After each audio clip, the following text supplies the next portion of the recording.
Make today count. The secret of your success is determined by your daily agenda. Family.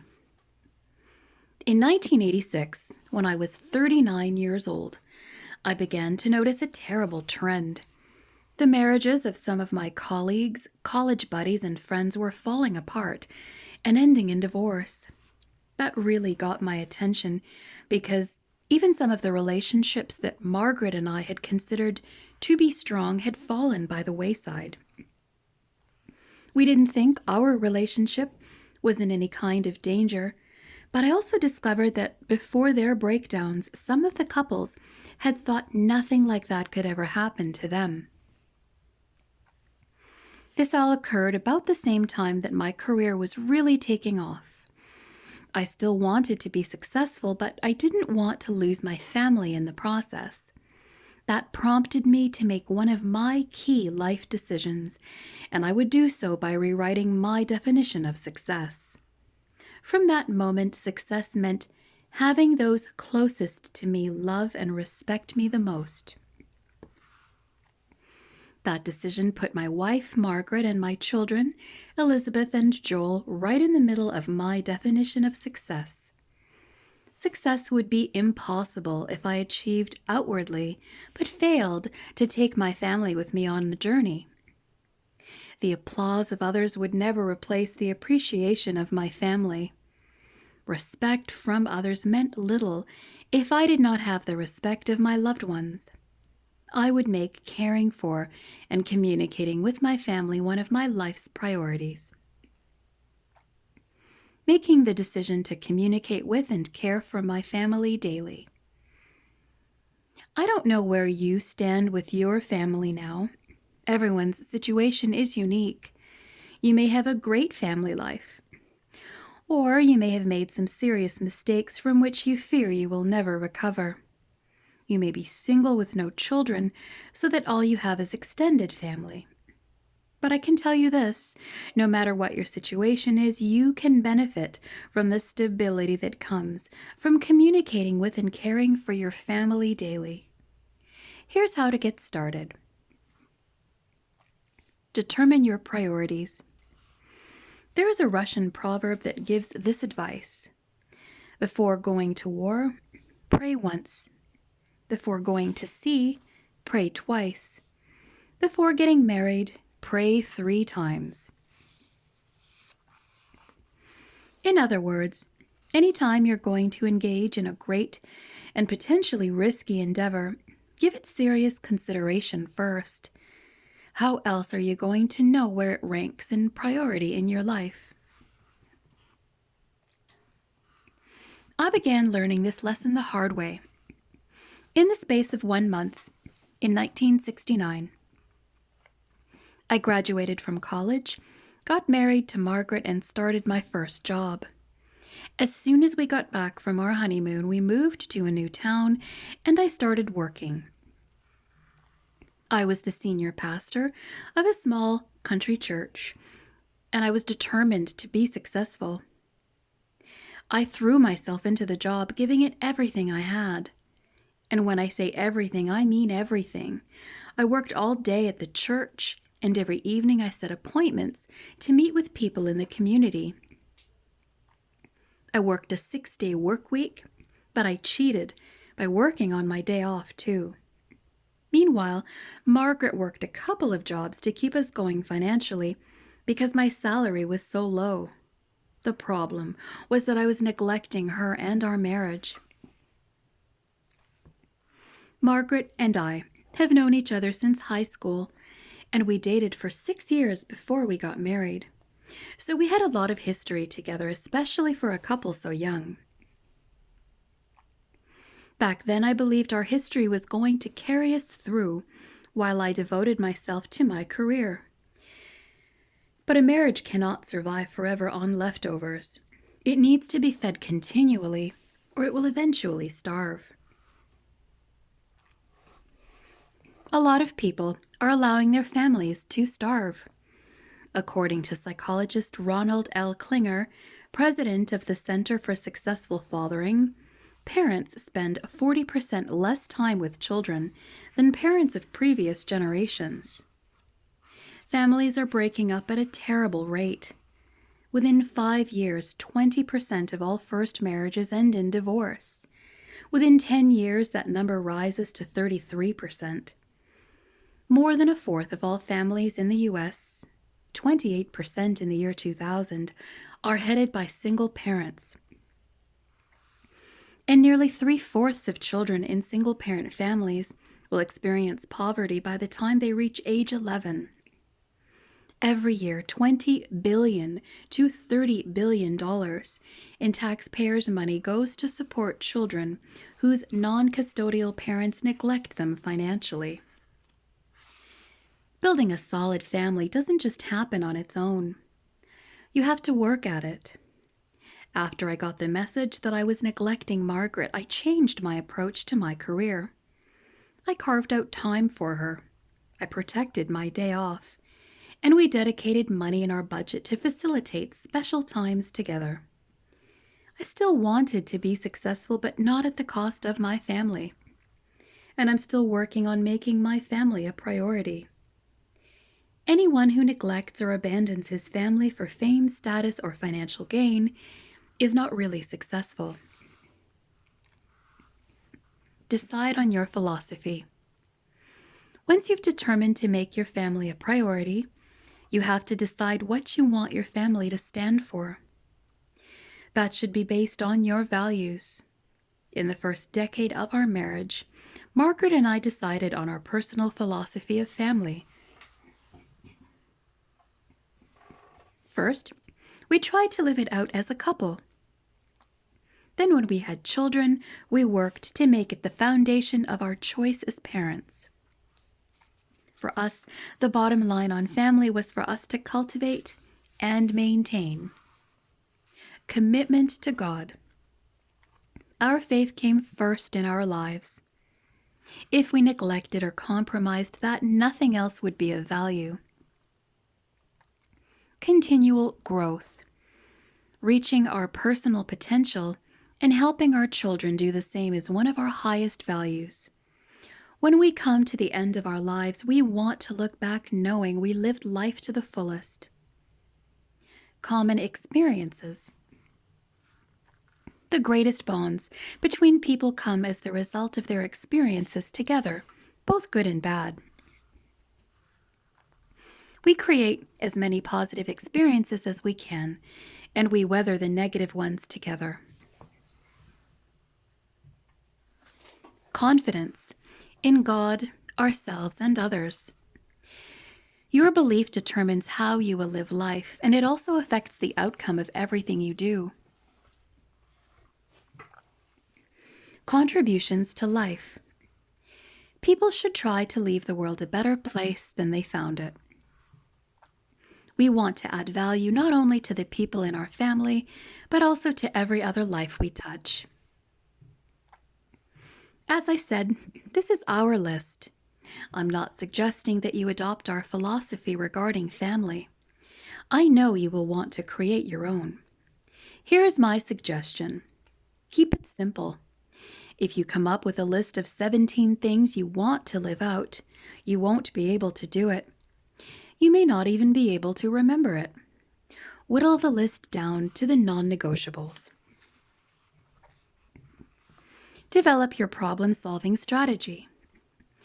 I think a lot of people go into marriage expecting it to be easy. Maybe they've seen too many movies. Marriage isn't easy.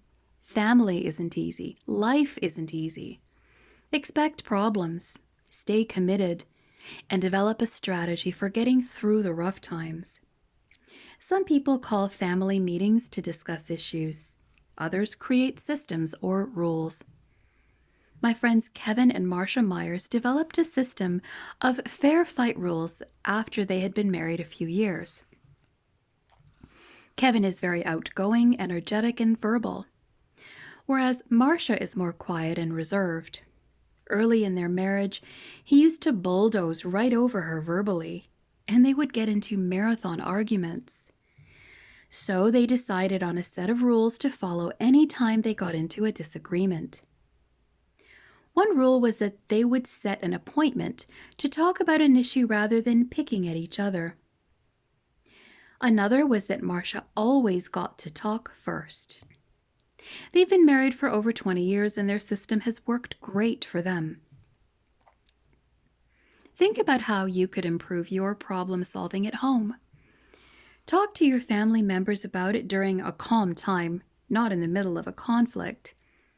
Use whatever kind of problem-solving strategy works for you. Just be sure that it fosters and promotes 3 things. 1. Better understanding. 2. Positive change. And 3. Growing relationships. Managing the discipline of family. The desire to make your family a priority is one thing. Actually living it out is something else. I found that it's often easier to get the approval of strangers and colleagues than it is to get respect from those who you know best. So I practice this discipline. Every day I work hard on gaining the love and respect of those closest to me. Years ago, when something exciting happened during the day or I heard a bit of interesting news, I'd share it with colleagues and friends. By the time I got home, I had little enthusiasm for sharing it with Margaret. So I purposefully began keeping things to myself until I could share them with Margaret first. That way she never got the leftovers. I found that the best way to place my family first is to give them some of my best energy and attention. If you desire to strengthen your family life and make it a source of stability, then try practicing some of these disciplines. Put your family on your calendar first. I have found that my work will gobble up every bit of my time if I let it. Before I made the decision to make my family a priority, I didn't give them the time I should have. I think that's true of most people who enjoy their careers. Other people have hobbies or interests that can be very time-consuming. If you don't create boundaries for how you spend your time, your family will always get the leftovers. Even today, if I let my guard down, I am liable to let work take over my schedule. I battle that trend by putting my family on my calendar first, and I block out weeks for family vacations. That may sound obvious to you, but I mention it because for the first several years I was married, we determined where we would vacation based on meeting people and going places that would benefit my work. I scheduled time with Margaret, not only for us to go do things like see a movie or a show, but also for us simply to be together. I devote time to our grandchildren, and when our children were young, I set aside time to attend ball games, recitals, and other activities. Someone once said, you should never let yourself feel that you ought to be at work when you're with your family. And you should never feel that you ought to be with your family when you're at work. That's a great perspective. If you and your family can figure out and agree on how much time you should spend together, and you protect those times, you should be able to adopt that mindset. Create and maintain family traditions. I want you to try an experiment. Get out a piece of paper and write down all the Christmas and birthday gifts you received when you were a kid, up until you moved away from home. Take as much time as you need. How many are you able to remember? There may be a handful that really stand out, but if you're like most people, you have a hard time recalling most of them. Now try this. List all the vacations you took with your family during those same years. Again, take as much time as you'd like. I'd be willing to bet that if you took a vacation every year, you were able to remember more of them than the presents you received.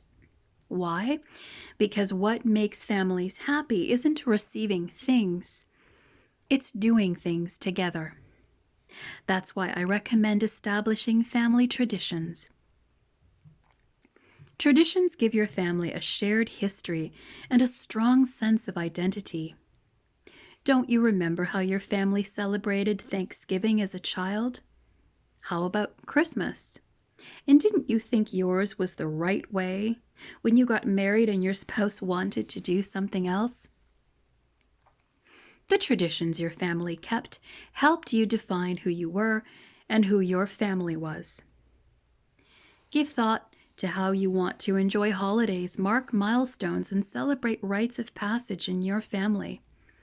Start by basing traditions on your values. Add others you enjoyed from your childhood.